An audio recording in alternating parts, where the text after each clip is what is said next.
Hello everybody! This is Learning English and I'm Professor Rich, and today I'm going to talk about improving fast. That is, improving your English as fast as you can. What can you do? What are the most important things you can do to improve English as fast as you can? Well, from my experience in a classroom environment, it's very clear to me the kind of people who excel and improve their English faster than other people in that environment. And it is, of course, the obvious kind of person, the person who comes to all the classes, who does the homework every week, who likes studying, who enjoys doing extra activities outside of class.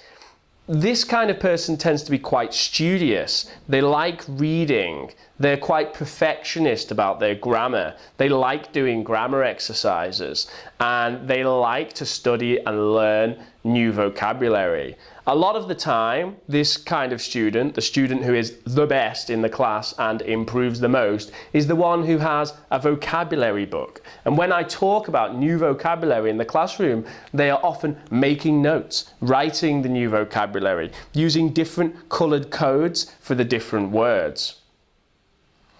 So it's the obvious kind of person, the person who enjoys studying and makes use of that time as best as they can.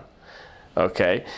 And on top of that, the people, of course, who do well in the English exams normally are the people who actually speak better as well. Although there's this kind of idea in language learning that, grammar exercises, I know all that, I don't need that. Exams, well, I've done lots of those and they haven't helped me. The truth is that in a real language classroom, which is taught by native speakers in the academies, for example, the people who do the best are the people who also do best in exams. So, in fact, learning the grammar and doing well in exams really does help your speaking as well. Of course, you have to make that effort to actually say things as well. And of course, sometimes you do get someone who's just very shy, doesn't talk, but still does well in the grammar.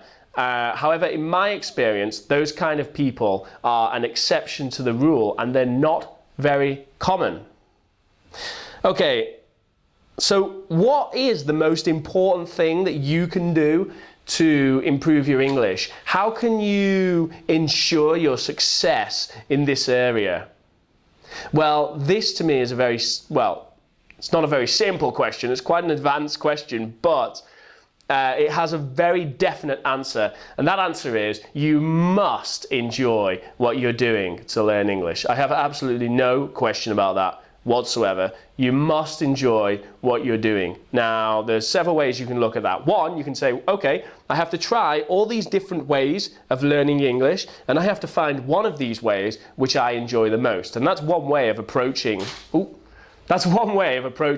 that situation. Another way is to find new enjoyment out of things that you didn't realize you could enjoy before. For example, when I was at school, I studied French and I hated it and I learned nothing in 9 years. But when I started to study Spanish on my own, I realized that actually I could take a lot of pleasure out of learning new vocabulary and then being able to understand and use that vocabulary later. And for that reason, I actually quite enjoyed and still do enjoy using my vocabulary book to learn new words. Okay, so you can find these different ways of enjoying learning a language, and I think that's very important, and taking pleasure out of things you didn't realize you could enjoy as well. Now, of course, one of the big problems with that in Spain specifically, but also in other places, is that people feel obligated to learn English at the moment. People feel like they must learn English. They feel like it's necessary for their career. And people begin to learn English because they just want to improve their CV and they just want it to look better when they go for a job. Now, these kind of motivations are really not the best kind of motivations for learning a language, which is very unfortunate. If really you're only learning English out of obligation, then unfortunately you're going to have a very difficult and tough path ahead of you. I think it's 100 times better if you take some enjoyment out of learning English as well. You embrace the language and you see the good sides of it. You don't learn English just for a functional purpose, but you actually begin to enjoy the language for what it is, and maybe learn something about English and American culture while you go along. If you can take an interest in these other things as well, it will absolutely help your English learning. Okay, so I don't really have anything else to say about that. There will be some notes in PDF format and some comprehension questions, which I will probably put a link to below this video. Thank you very much for watching, and hopefully I'll see you soon.